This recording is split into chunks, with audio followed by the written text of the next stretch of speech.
but getting back on track is not glamorous. It's definitely the messy and the imperfect, but the truth is that's where the magic happens. Welcome to Glow Confessionals. I'm your host, Alicia Courtney, the It Girl for real, authentic wellness. This is where we talk about what wellness really looks like. No filters, no trends, just the truth. Since my last episode, I have moved home back with my mom. If you're watching this on YouTube, then you see my room. It's not too shabby. It's cute. It's cute. We can vibe with it. In the last week, I have definitely lost a lot of momentum. Moving kicked my ass. I am not going to lie. Moving kicked my ass. And not only did moving kick my ass, it was also the fact that I moved to a different area. So now I have to completely have just different routines and rituals. And it's taking time for me to adjust, which I feel like is normal, right? It's only been a little over a week and I'm just starting to adjust and find my new coffee shop. I joined a new gym, but overall, it's an adjustment. If you're listening to this and you understand my situation and maybe you've moved and maybe you've moved to a different area or location, it's wild.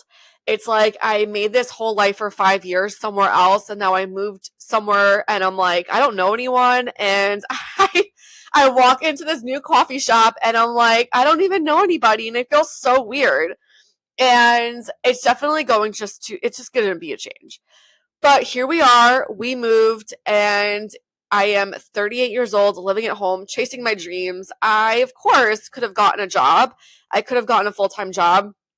I could have stayed in my apartment, paid rent. But the truth is, that doesn't fulfill me. That doesn't make me happy. I know what I want out of life. I am such a determined, passionate person that I just can't settle for anything less than what I want. Now, maybe that's a double-edged sword. Maybe that's good and bad, but this is where we're at. Now, I also want to talk just about ex-boyfriends. So, my move was insane, but the truth is, my ex-boyfriend helped me through the whole move, and I would never have been able to do it without him. He helped. Oh my God. Like, moving is so exhausting. And if I had done it alone, I don't think I would have been able to do it, guys. Like, I don't think I would have been able to, like, actually move by myself. He helped me. I know that's like a red flag or a green flag. I'm not really sure. But at the end of the day, he's a really nice guy. If you don't know, we broke up in January. We were together for 6.5 years. And he is such a nice guy, such a good guy. But unfortunately, it just didn't work out. And he is not the right fit for me, which is fine. I feel like we all change and we go through different phases of life and we grow as people. And sometimes the person that you're with, you just don't grow with, but it means nothing about them. It just didn't work out.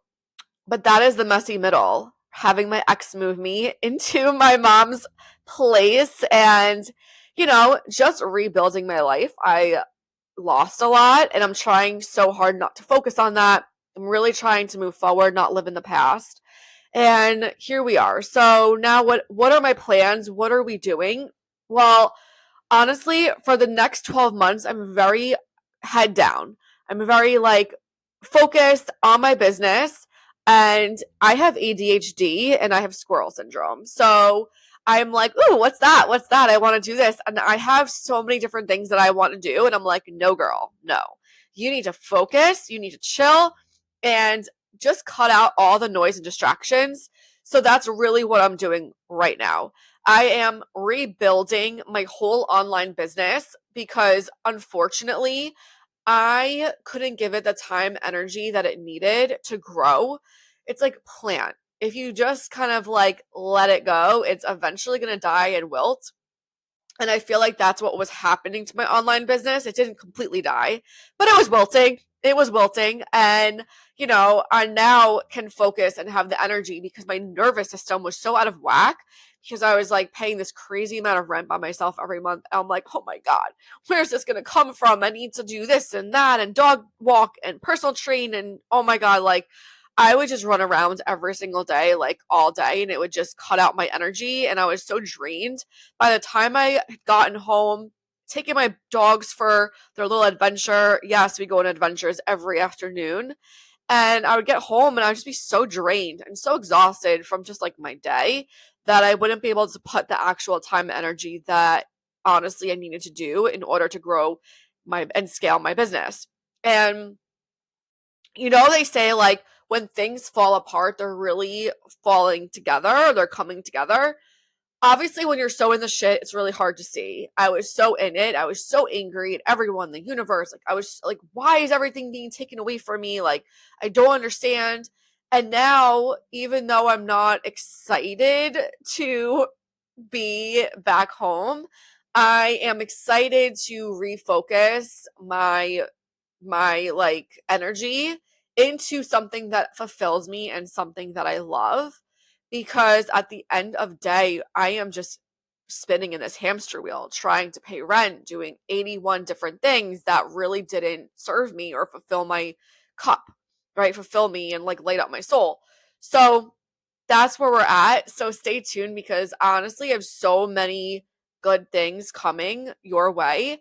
I actually am hosting a 10-day challenge, but by the time you watch this, it'll probably be over. But there will be a 10-day challenge happening. I have a private Facebook community that I'm growing. My Instagram, I have all new content, just more lifestyle, behind the scenes content. I think I was always so scared to show like behind the scenes of my life and what I was going through, because I think that so many of us get so stuck in this highlight reel of we have to be like perfect and experts, and oh my god, if people are seeing us struggle, they're not going to want to work with us because like our life is in shambles. Like, who wants to work with someone like life is in shambles? And I just felt like I couldn't show anything online. I had to be this like perfect person online, say the perfect thing. Nothing happened in my life and everything was great and butterflies and rainbows, and I came to the realization that didn't excite me. I don't like being fake. I'm not a fake person like in real life. And if you know me in real life, then you know that I am a fucking bomb. Like, I'm a bomb. Like, I walk in and like I'm a wrecking ball. You ever like, who was that? Miley Cyrus like came in like a wrecking ball? Girl, that's me. And everyone knows Alicia is here. When I walk into a room, I am that type of person, that energy, and I will tell you how it is. I am so real, so authentic, but that's me in real life. And I felt really, really disconnected from in on the in line, in online. I felt so disconnected, and I was like, why can't I show up? Like as myself. Like, why can't I show up as me? Because I see all these fitness influencers just living these perfect lives and perfect houses and everything, and I was just like, well, I can't show up as a fucking mess because that's not a vibe. So it was finding that in between and showing that messy middle and being more vulnerable online. Now I feel I'm showing up so much more authentically, and now I'm getting all these messages from women who are like, "Oh my god, I just love how you're just like killing it and you're just moving and you're figuring it out." And honestly, I think that's more inspiring to people than seeing everything is perfect, because nobody's life is perfect, even though we think it is. So that was it in a nutshell. I was like, I want to just start showing up so differently online. Also, let's get into a little bit of routine. So many people, I feel like, go through phases of life, and we all go through different phases and seasons of life. And we come to this like fork in the road where we can play victim and make our situation the be all end all, or we can go the other way and say, okay, this is my situation now and I need to change my routines. For me, moving, I uprooted my whole entire life, and I had to find a new gym, a new coffee shop. I'm taking my dogs like different areas because we can't walk to the beach anymore. So sad, by the way. And now I'm trying to just find different parks and different places to walk. And I will say that I played victim mode for the first week that I was here. I was miserable. I was angry. I was crying. I was anxious, and I went to a coffee shop and I hated it. And I'm like, this isn't home. This isn't where I belong. Like, I don't even know anybody here. And then it was just really hard. My gym, though, I love my gym. I will say that is the one thing I'm very excited about. But besides that, I was really stressed and really anxious.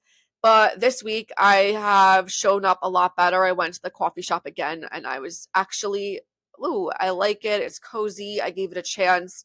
You're probably like, girl, it's just a fucking coffee shop. Get over it. But the truth is, I love my little coffee shops. I sit there, I work. It's a vibe. It gets me motivated and excited and inspired. And the coffee shop that I always went to, they knew me, and like I felt like a celebrity, and everyone that walked in knew me, and it was just like it was fun. And here, obviously, I don't know anybody, so it's very different. And I was like, okay, this is an uncomfortable situation for me, right? Moving home, going to new places, having new routines, new people, new everything is so uncomfortable. I am like so uncomfortable. I'm outside of my bubble. And that is really truly where growth happens. And for me, I'm like, okay, I can look at this as a negative and I can play victim and not get back into my routines, or I can just see the positive and switch my mindset and say, oh, now is a great opportunity for me to try new things, explore different places, meet new people, get outside my comfort zone, and start to grow in a different way that I never would have been able to. And then also just getting out of routine. I didn't go to the gym for a little over a week. I wasn't working out. My diet kind of sucked. I was eating out a lot because I had no food in the apartment, right? Because I was moving, and then who wants to eat when they're exhausted? And we were just like eating out. And then I had a meal prep, but I didn't want a meal prep. And because I was just so angry, whatever. It was this whole like little thing. Fine. I gave myself the week to pity party, to victim mode, and all of it. But now I am feeling like, okay, we're back in a routine. I went to the gym. I went to that new coffee shop and it was a vibe. I meal prepped. I'm back on my grinds. And we all go through different seasons of life. And that's a shit that no one talks about online. Everyone thinks that everything's perfect all the fucking time. It's not. We go through different seasons, different phases. I have clients that as soon as fall started, their kids' schedules went berserk, right? With sports and after school activities and school in general and school bus schedules. And it just was one of those things. Some of my clients were messaging me like, I can't get my workouts in because I am running around now, like chauffeuring my kid around, and it's like a different bus schedule. And okay. And that didn't stress me out. As a coach, my job is to take a step back and help you see that it's not a big deal. So, what did I do with my clients? We revamped their whole entire schedule and made it feel a lot more realistic and just better for the season of life that they were in, right? Because we all go through it. You can either sit in the shit and be like, wow, like, I'm I'm done, right? I'm done. Working out is not happening. I just can't figure out a time slot to do it now, or I'm just, in a different routine now, whatever it is, whatever that looks like for you. But getting back on track is not glamorous. It's definitely the messy and the imperfect, but the truth is that's where the magic happens. I know it sounds so fucking corny, but it's so true. If you're able to go through life and different seasons of life and get back on track every single fucking time, that's when you know that you've done it. It's the people that fall off track and never get back on, right? We never get back on the horse. It's like 1 month goes by, two, three, and then 3 years go by, and you're like, holy shit. I never went back to the gym. It's been 3 years. I know a lot of people that happened to with COVID because their whole life just kind of like shifted and they didn't know how to navigate that season of life and get back into a new routine. But the truth is, all you need to do is rework and revamp your schedule to say, hey, this is now my new schedule, and this is where I can fit a workout in. These are the days, these are the times. It's about sitting down, making a priority. If you just kind of go through day to day and you just go through the motions and you're not actually taking the time to assess, then you probably will never get back on track, unfortunately. So for me, it took about a week and I was sick of my own shit. I'm like, I don't want to feel like this or live like this. I need to get back on the grind. And what did I do? Went food shopping. I meal prepped. I went to the gym the next day. I am back in my meditation. I am back on all of my things and it feels really good. So this isn't perfect. It may take you 2 weeks, 3 weeks, a month. But as long as you get back on track, no matter what, that's what matters. It doesn't matter that you fell off. We all fall off. We're not robots, we're humans. And we're always going to fall off track. We're always going to pivot. We're always going to have different shit come up in life. It's how you navigate and it's how you get back on track. So I want you to remember that because honestly, that's just the shit that no one talks about in the wellness industry. It's not perfect and it's not always perfect. And the routines that you had a year ago probably don't work for you today. So I want you to start taking inventory on what that looks like for yourself and say, hey, how can I get back on the horse and actually make this work for me and make this work for my new lifestyle. Where we're at in life, and I'm sure our next episode, I'm going to have more updates for you. I'm also starting a little glow up series, and I'm teaching you my blueprint on how to actually glow up your whole entire life because that is what I am currently doing. So I want to teach you. It's a 3-part series that's going to teach you how to audit the areas of your life, take inventory, rate every area of your life, actually create and set habits and goals and achieve things that you want to achieve. And no, we're not waiting till January 1st. We're doing it right now because here's the thing. I want to walk into 2026 like a badass bitch. I don't want to be fat and feeling like shit and bloated and tired because I just like went to shit with myself. And I'm not about that. I'm about like, let's start right now. Let's start today because there's no day like today. Let's just do it. So I hope that you enjoyed this episode. Make sure you hit the subscribe button, comment, leave me some love, and also please join my Facebook community. It's growing and I'm so excited about it. I go live in there. We host challenges. I give recipes and tips and all the secrets and all the things that you're going to love. So make sure you click the link below to join my Facebook community, and I will see you next time.